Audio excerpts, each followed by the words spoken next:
Hi, I'm Chad, and welcome back to my garage.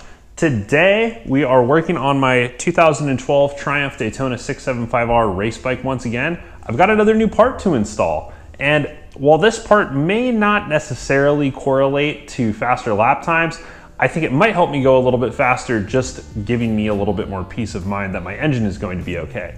And the part in question is this Billet aluminum oil cooler from UKRS support. Now, I've had my eye on this part for quite a while. I've been doing a lot of reading on the Triumph forums, just trying to understand how it works and the advantages that it can give. And the reason that I'm deciding to replace my OEM oil cooler or heat exchanger with this unit is because there's a risk of it failing. So on the 2006 to 2012 Triumph Daytona 675 and 675R, the OEM heat exchanger is actually susceptible to failure, particularly after extended track and race use. What happens is, because it's just a simple stamped aluminum component, it's not of the highest quality and really designed more to provide consistent cooling to the oil in street riding circumstances. It's not necessarily designed to be operated at high RPM for an extended period of time over the course of many years, being that this is a 10-year-old motorcycle and it's seen about 3,000 miles on track, under my watch at least. I just don't want to keep going and, wondering when it might blow, because it seems like in most cases it's not really a matter of if, but of when. Now, Triumph did make some improvements to the cooling and oiling system of the Daytona 675 and R in the 2011 model year, but that said, it didn't completely eliminate heat exchanger failures. That didn't happen until they completely redesigned the heat exchanger with the 2013 redesign of the bike. So the way the OEM heat exchanger works is it's a component that bolts onto the front of the engine block and has oil run into it. It has two chambers, so the chamber where the oil runs, and then there's an outer chamber which is where coolant flows. So oil gets pumped around the engine to cool and lubricate all of your moving components within it, and as it collects heat, that heat needs to be dissipated to make sure that the oil can remain at its optimum viscosity to provide protection and cooling. So what happens is the oil moves into that inner chamber of the heat exchanger, and then the outer chamber has coolant running through it that's already been cooled and allows the oil to dissipate heat through the system. Once that heat is extracted from the oil, it moves back into the engine and is recirculated to provide additional cooling and lubrication. So following extended high RPM and high load use, the metal within the heat exchanger can actually weaken and is susceptible to just puncturing by force. And what can happen is the cooling system can get a little bit of cavitation, especially operating at high RPM for such a long time. You can introduce a little bit of air into the system, and what can happen there is as that air expands, it can actually punch a hole on the inside of the heat exchanger. Now when that happens, oil and coolant mix, it's an overall bad time and can seriously damage your engine. So I've just decided that I don't want to chance it anymore. One of the things that's really cool about the UKRS oil cooler is that it doesn't rely on the bike's water cooling system to cool the oil. It instead relies on ambient air.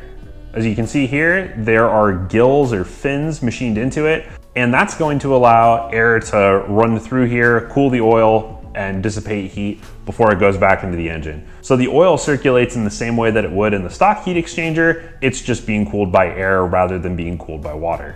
Now, UKRS support claims that this actually does a more effective job at keeping your oil cool than the stock heat exchanger does under race conditions. And I can see why, just being that the bike is constantly moving through air. There's air flowing around the motorcycle, flowing through the radiator, down around through the belly pan. There's really no way to avoid that. There's a lot of low pressure systems going on. It makes sense that this would do a better job cooling in those circumstances. That said, the stock heat exchanger does a better job of keeping the oil at a consistent temperature when airflow isn't always the best.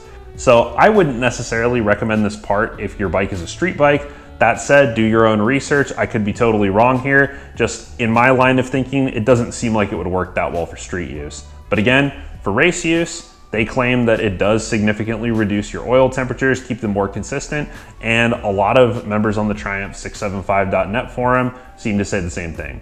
So today we're gonna get this part installed, and we're also gonna flush my cooling system because to remove the stock heat exchanger, it's going to be the least messy to do that when there's no coolant in the system, and it's about time that I flushed it anyways. So pretty cool. We've got the heat exchanger itself here. And then in addition to that, we have a kit of Samco hose blocks. So there's these little caps right here that come with their own hose clamps. And basically we're just gonna cap off the radiator where it would run to the heat exchanger. And the other one, I think it's on the water pump inlet or outlet. There's hose clamps to do that. And then of course, being that this is a complete kit, we've got a new washer for the bolt for the heat exchanger, as well as a new O-ring or gasket for the heat exchanger.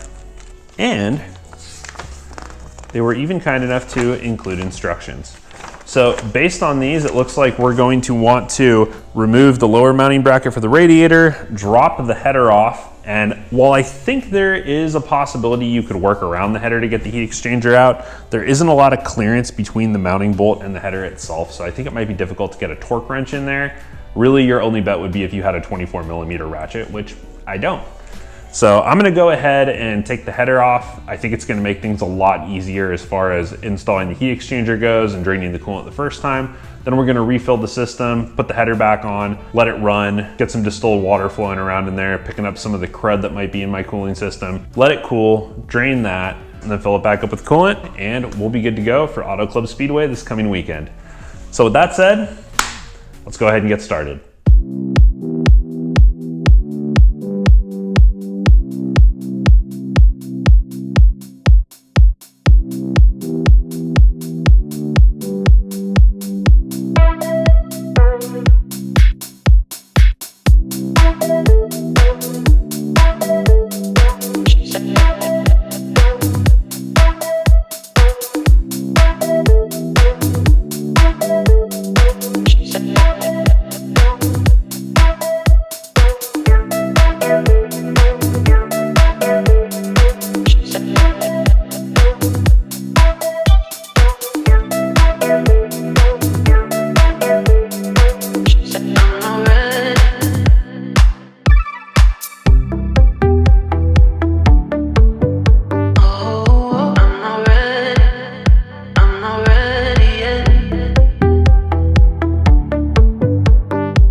So here's the oil cooler. So we're gonna go ahead and take this O-ring right here.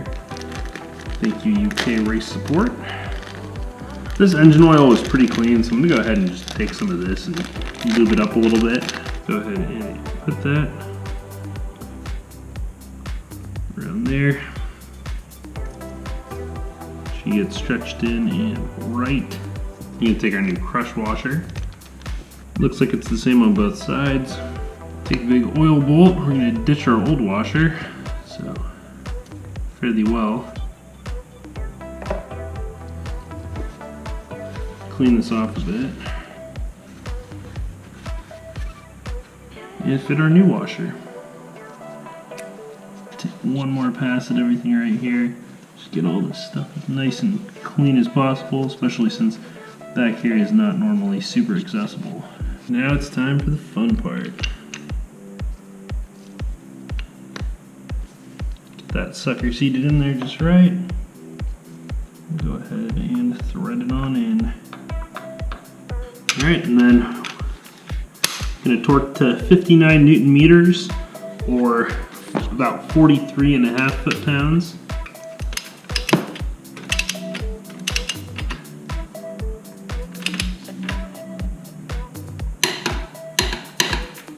Beautiful. So here's the old heat exchanger. So as you can see, just stamped aluminum. Got inlet and outlet for water. The water runs around the inside of here, and then oil enters and exits, or enters and exits. Not really sure which direction it goes. You get the point. Oil goes in, coolant runs around it, coolant pulls the heat out of the oil, oil comes back in cooler and ready to cool and lubricate.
Now it's time to fire the bike up, warm her up, circulate the distilled water through the cooling system, and check the oil cooler for leaks. After that, we're gonna let the bike cool down, drain the distilled water out, and refill with Redline Supercool.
And just like that, we're all done. So we have the new UK Race Support or UKRS oil cooler in place of the stock heat exchanger. I'm really happy with it so far. It's not leaking or anything, the installation process, although a little bit maybe outside of the basics, because we did have to remove the header. It wasn't unattainable, obviously. It just had a couple extra steps that we had to do, so it took a little bit of extra time. In hindsight, I don't think it would be possible to install that part with the header in place. You would need to have a really, really, really, really thin 24mm socket to get it on the bolt that holds the heat exchanger to the engine. And to get a torque wrench in there, I mean, it's just not happening. So really glad that we just took the header off from the get-go and didn't try to finagle it with it in place. So again, while this part's not going to yield a noticeable performance gain for the bike, it is going to give me more peace of mind, which I think at the end of the day might help me go a little bit faster.